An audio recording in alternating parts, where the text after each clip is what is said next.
In my last video, I talked about how the Blue and White Party was saying that they want to have a disengagement, like what happened in Gaza, in Judea and Samaria.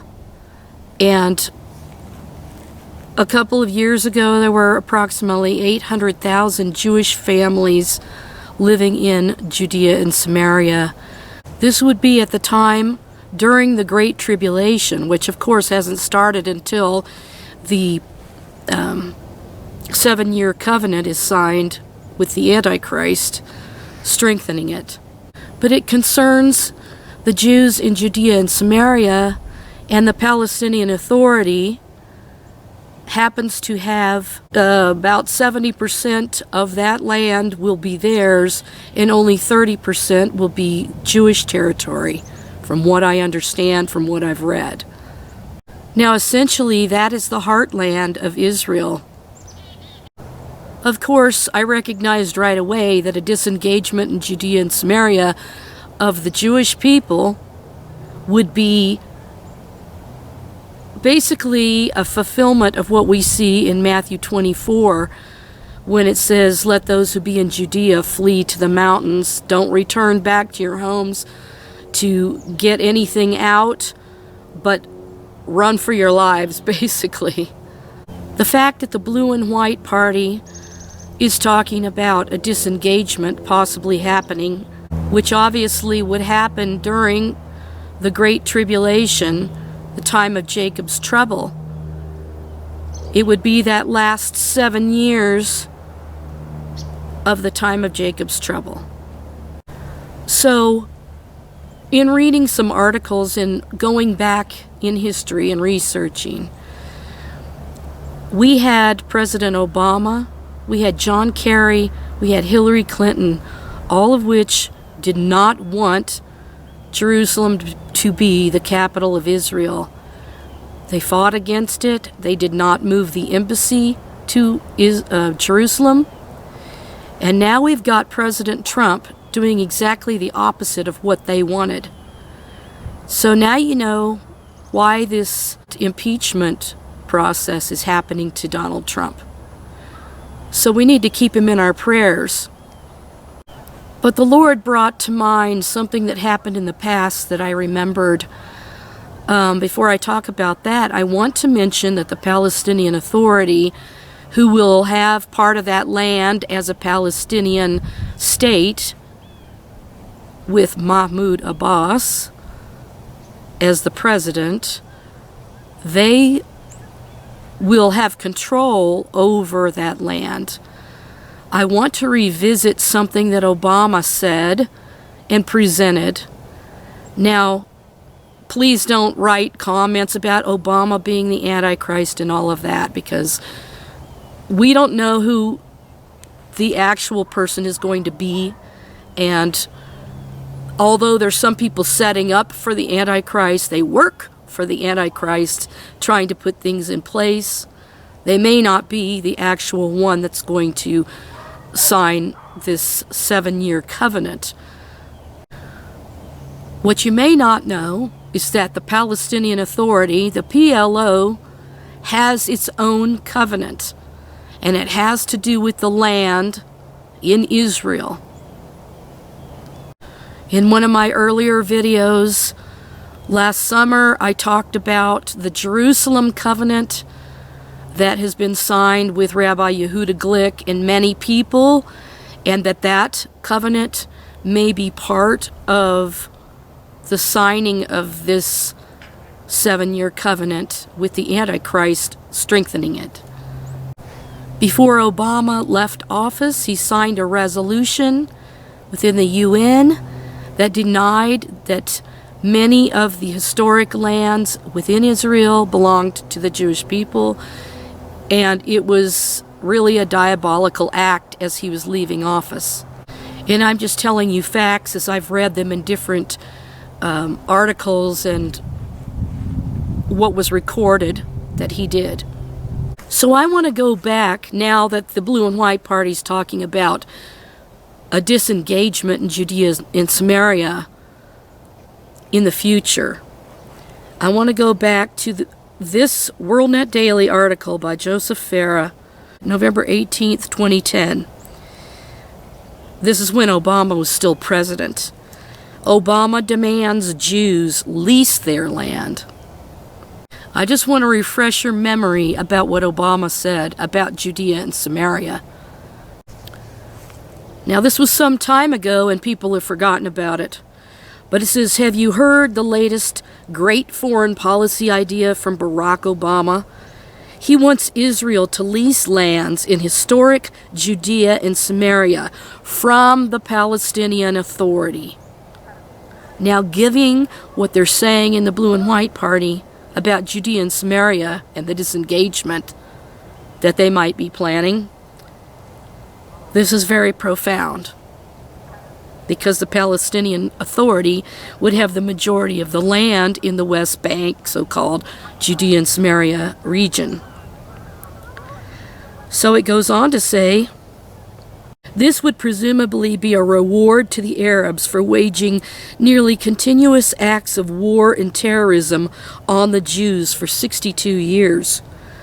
But what is even more shocking to me as a Christian American of Arabic heritage is that Israeli Prime Minister Benjamin Netanyahu approves of the idea in principle.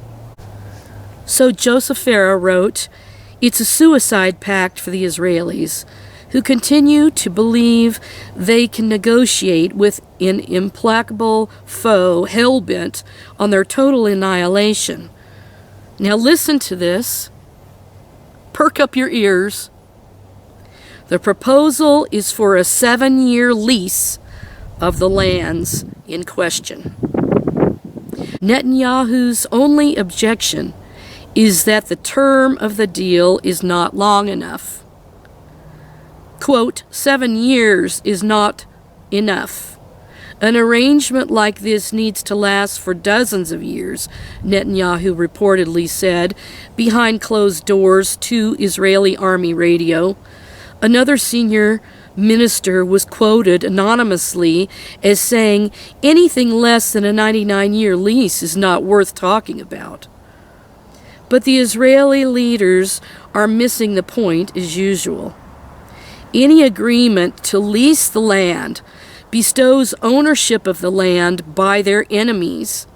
It thoroughly undermines the legitimate Jewish claims to the land bestowed to the heirs of Abraham, Isaac, and Jacob.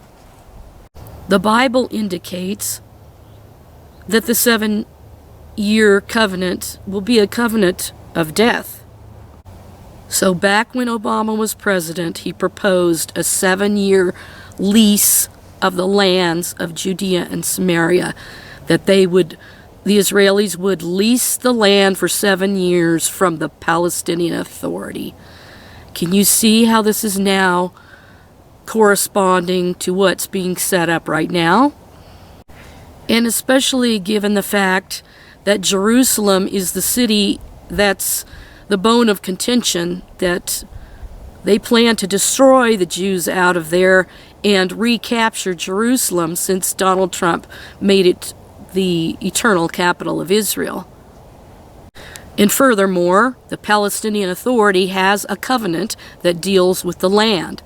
So if they gain control of that land, then they would possibly propose this 7-year lease of the land to the Jews. Now, this is something that's not been set up yet, but it was something suggested by former President Obama. The concession would represent an implicit admission that so-called Palestinians have a legitimate right of ownership to all lands under the control of Israel, including Jerusalem and Tel Aviv, which are contested by the same people. And now Donald Trump, as president, moved the U.S. Embassy to Jerusalem and also designated certain lands to be formerly illegal, now legal. So you can see why they're trying to remove Donald Trump from power. Israel has tried the old land for peace approach too many times. It hasn't worked, and it will never work, not with people whose ultimate objective remains the destruction of Israel and the Jewish people. Perhaps some in Israel are tempted to try a new bribe for peace approach. I sympathize with Israelis who only want to live in peace and harmony with their neighbors, but this is not the way. Any such agreement will not only raise the stakes for the terrorists of the Palestinian Authority, but it will increase international pressure on Israel for even more absurd land concessions. And if the Palestinian Authority took control over Judea and Samaria, and they have their own Palestinian national covenant, they could rework their covenant to include this 7-year lease. However, we know that on Tuesday, Benjamin Netanyahu and others will be at the White House with President Donald Trump to discuss his peace deal of the century. Joseph Farah goes on to say, if you really think this conflict is about the Arabs not having enough land, please consult a map. Arabs control more than 99% of the land mass of the Middle East. Israel controls less than 1%. If you really think that this conflict is about money, think again. The Arabs control all of the oil resources of the Middle East. The Arab nations are among the wealthiest in the world. Israel has to import oil. Things might be changing, though, because they're finding all these natural gas reserves and oil deposits. When conventional warfare against Israel proved unsuccessful in 4 major conflicts, the Arab nations began supporting the asymmetrical warfare conducted by so-called Palestinian terrorists to rid the Middle East of Jews. They brutally exploited the so-called Palestinian refugees rather than resettling them. This proposal from Barack Obama represented nothing but a reward for 6 decades of anti-Semitic hatred and intimidation by Arabs, recently cheered on by Western leaders under the economic thumb of Middle Eastern oil interests. Have we already forgotten how and why the nation of Israel was reborn in 1948? It was a direct result of the European Holocaust, in which about half of all Jews perished. They were chased out of their homes in country after country as the Nazis hunted them down as part of their genocidal final solution. The ideological heirs of the Nazis in the Muslim world are hard at work once again. And once again, a world blinded by self-interest and the possibility of quick fixes turns its back on the Jews. So what will happen Tuesday at the White House with the peace deal of the century? And how will this suggestion by Obama come into play in the future? Will Mahmoud Abbas sign that 7-year lease into place? We don't know. Now, why is this important? Because, I told you that the Turkish government is sending troops into Libya. They want to reestablish the caliphate, the Ottoman caliphate, and they want to recapture Jerusalem as the Palestinian capital. And they want to destroy Rome. In Revelation, you have 2 beasts that show up, and one of them goes against the other one to destroy her. The whore, that is. So could you have the Ottoman Empire reborn with the revived Roman Empire reborn, and the caliphate is fighting against Rome and the papal religion?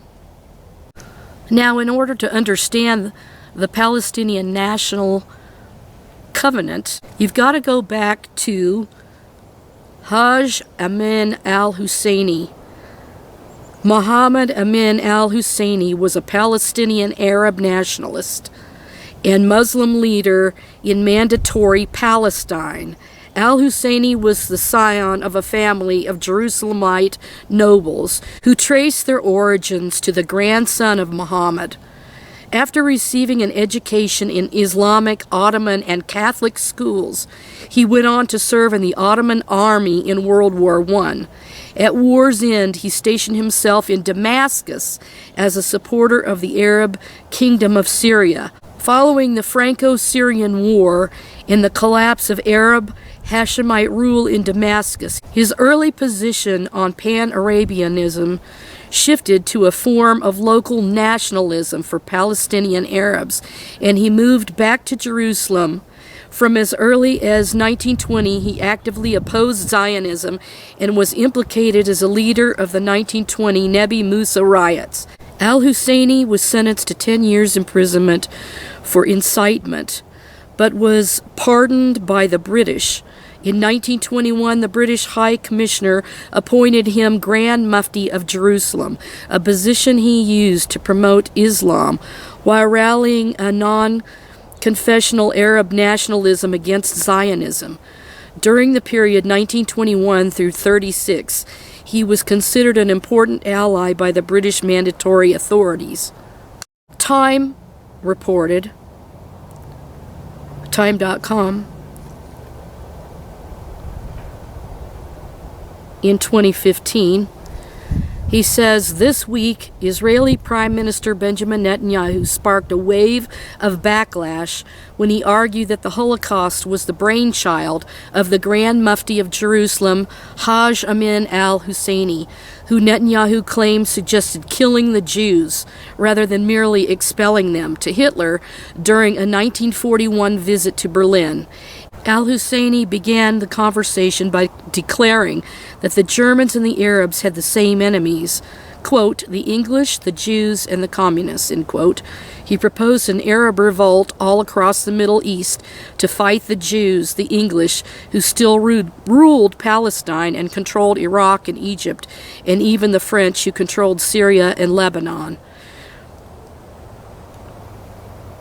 The British had secured a mandate for Palestine at the Paris Peace Conference in 1919 and made halting attempts to create a Jewish national home there without prejudicing the rights of the Arab population.